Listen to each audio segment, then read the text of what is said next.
Disputan, inahan sa kaluoy, inahan sa kanunay panabang. Salamat pagkaayon. Yan, pasig mo ingon to, pako pa na kong atuan. Pabor-pabor, mas father, wala gina niya ingon sa puan. Sa dito sa Rodriguez o sa dito o Malagulan. Hindi mo, pagpapod mo, nagpakaon ka mo. Abi ninyo, kung makapakaon ta, kapayat-payat, kita kamay sa pagsala. Lagi sa pagihon. Nag-live na yun niya, guys. Nag-record na yun, wako kabantay na. Sige lang, wako ito ito. I-edit mo po na po daan. I-edit mo po na po daan. So, una, ako gayon kanina, kung di na ito masunod ang Ginoo sa iyang kahigpit, kaya masanay po man ta, at least manita mo ta sa pagsunod kaniya sa iyang kamaluluyon. If we cannot imitate God in His perfection because of our flaws, our defects, our sinfulness, our pride, then we will strive to imitate the Lord in His being merciful. Diba? Lahi-lahi mag-version si San Lucas o si San Mateo.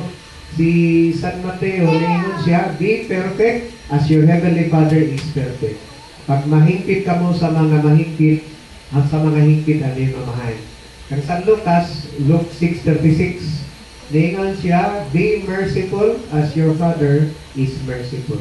Kay sa balaang kasulatan, ngano nga hingpit o perfecto ang amahan, kay maluluyon man siya. Ngano nga maluluyon siya, kay perfecto man siya, o perfect man siya. Nato, lisod siya, pero panikamutan gihapon. Salamat kay naamoy kahigayunan karon na makapadayag sa Ginoo sa kamanuluyon. Kaya pa din kami walay ikapakawon sa uban, kung sa nang malangmi, kumuapil o kaon niya mag-ampo po na magrasihan na makapaapit po sa uban. Kaya kumans misa, pwede na siya pagawa sa inyong paklas. Pero kita lang ani, kita kahurot ito ba? Kita kahurot ito.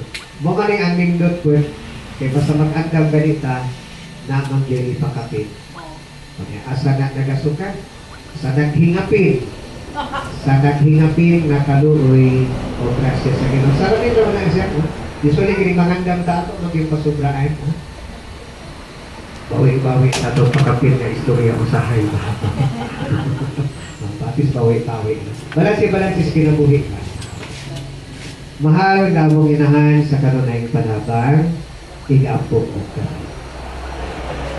Kung di kaabot ay kabuol. Kung di kaabot,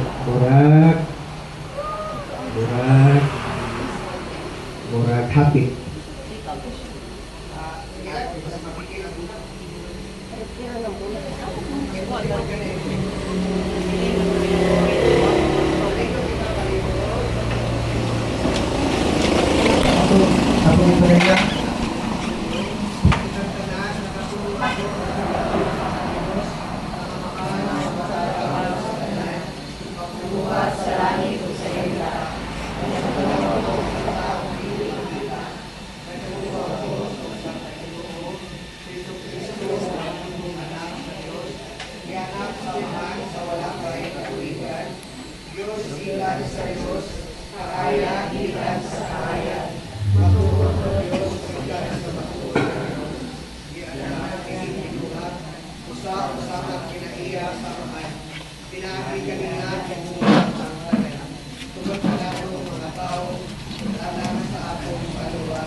Salamat may lawas gikan ni Maria nga Birhen ug nahimong tao. Tungod kanato gilansang sa krus sa sugo ni Poncio Pilato nagadto sa kamatayon ug ilubong. Sa katulong adlaw nabanhaw siya sumala sa kasulatan ug nisaka siya sa langit nagalingkod sa tuo sa mahan. Mubalik siya pag-usab sa himaya aron paghukom sa mga buhi ug sa mga binatay ug ang iyang gingharian walay katapusan. Nagatuo ako sa Espiritu Santo, ang Ginoo ug ang maghahatag sa kinabuhi na nagagikan sa amahan ug sa anak. nga uban samahan ug sa anak, gisimba ug gihimayan, nga nisulti pinaagi sa mga propeta. Nagatuo ako sa usa santos katoliko ug apostoliko nga simbahan. Nagaila ako sa usa ka bunyag alang sa kapasayloan sa mga sala ug nagapaabot ako sa pagkabanhaw sa mga minatay ug sa kinabuhi sa maabot nga katuigan. Amen. Manglingkod palihog. Atong isunod karon